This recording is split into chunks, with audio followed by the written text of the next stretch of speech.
Mrs. Pepperpot's Christmas, a festive classic with a touch of magic, by Alf Preussen and Hilda Offen.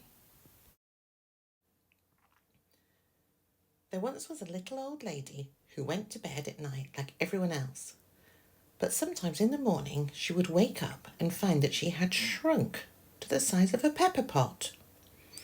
As it happens, her name was Mrs. Pepperpot.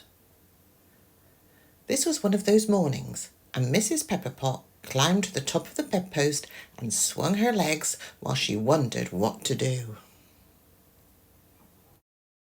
"What a nuisance," she said, just when I wanted to go to the Christmas market with Mr. Pepperpot.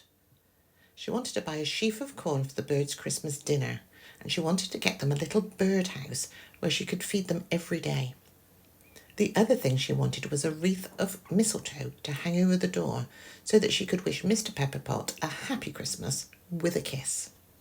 But Mr. Pepperpot thought this was a silly idea. "Quite unnecessary," he said. But Mrs. Pepperpot was very clever at getting her own way.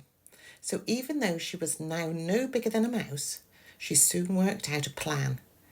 She heard her husband put his knapsack down on the floor in the kitchen, and quick as a flash, she slid down the bedpost, scuttled over the doorstep, and climbed into one of the knapsack pockets. Mr. Pepperpot put the knapsack on his back and set off through the snow on his kick sledge, while Mrs. Pepperpot peeped out from the pocket. "Look at all those nice cottages," she said to herself. "I bet every one of them has a sheaf of corn and a little house for the birds. And they'll have mistletoe over the door as well, no doubt. But you wait till I get home. I'll show them." At the market, there were crowds of people, both big and small. Everyone was doing their Christmas shopping, and there was plenty to choose from. At one stall stood a farmer selling beautiful golden sheaves of corn. As her husband walked past the stall, Mrs. Pepperpot climbed out from the knapsack pocket and disappeared inside the biggest sheaf of all. "Hello, Mr. Pepperpot," said the farmer. "How about some corn for the birds this Christmas?" "Too dear," answered Mr. Pepperpot gruffly. "Oh, no, it's not," squeaked the little voice of Mrs. Pepperpot. "If you don't buy this sheaf of corn, I'll tell everyone you're married to the woman who shrinks." Now, Mr. Pepperpot hated people to know about his wife turning small, so when he saw her waving to him from the biggest sheaf, he said to the farmer, "I've changed my mind. I'll have that one, please." But the farmer told him that he would have to wait in the queue. Only a little girl saw Mrs. Pepperpot slip out of the corn and dash into a birdhouse on Mr. Anderson's stall. He was a carpenter and made all his birdhouses look just like real little houses, with doors and windows for the birds to fly in and out. Of course, Mrs. Pepperpot chose the prettiest house. It even had curtains in the windows, and behind these she watched her husband buy the very best sheaf of corn and stuff it in his knapsack.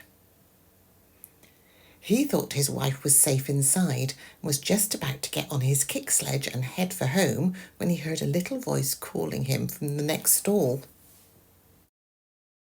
"Hello, husband," squeaked Mrs. Pepperpot. "Haven't you forgotten something? You were going to buy me a birdhouse." Mr. Pepperpot hurried over to the stall. He pointed to the house with the curtains and said, "I want to buy that one, please." Mr. Anderson was busy with his customers. "You'll have to take your turn," he said. So once more, poor Mr. Pepperpot had to stand patiently in a queue. He hoped that no one else would buy the house with his wife inside. But she wasn't inside. She had run out of the back door, and now she was on her way to the next stall. Here there was a pretty young lady selling holly and mistletoe. Mrs. Pepperpot had to climb up the post to reach the nicest wreath, and there she stayed hidden. Soon Mr. Pepperpot came by, carrying both the sheaf of corn and the little birdhouse. The young lady gave him a dazzling smile and said, "Oh, "Oh, Mr. Pepperpot, wouldn't you like to buy a wreath of mistletoe for your wife?" "No, thanks," said Mr. Pepperpot. "I'm in a hurry." "Swing high, swing low, I'm in the mistletoe," sang Mrs. Pepperpot from her lofty perch. When Mr. Pepperpot caught sight of her, his mouth fell open. "Oh dear," he groaned. "This is too bad." With a shaking hand, he paid the young lady the right money and lifted the wreath down himself, taking care that Mrs. Pepperpot didn't slip out of his fingers. This time there would be no escape. He would take his wife straight home, whether she liked it or not. But just as he was leaving, the young lady said, "Oh, sir, you're our 100th customer, so you get a free balloon." And she handed him a red balloon. Before anyone could say Jack Robinson, Mrs. Pepperpot had grabbed the string and, while Mr. Pepperpot was struggling with his purse, gloves and parcels, his tiny wife was soaring up into the sky. Up she went over the marketplace, and soon she was fluttering over the trees of the forest, followed by a crowd of crows and magpies and small birds of every sort. "Here I come," she shouted in bird language, for when Mrs. Pepperpot was small, she could talk with animals and birds. A big crow called, "Are you going to the moon with that balloon?" "Not quite, I hope," said Mrs. Pepperpot, and she told them the whole story. The birds all squawked with glee when they heard about the corn and the birdhouse she had got for them. "But first you must help me," said Mrs. Pepperpot.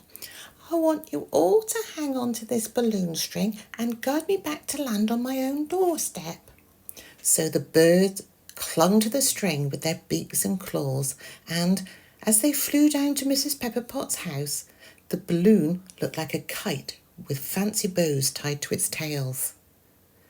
When Mrs. Pepperpot set foot on the ground, she instantly grew to her normal size.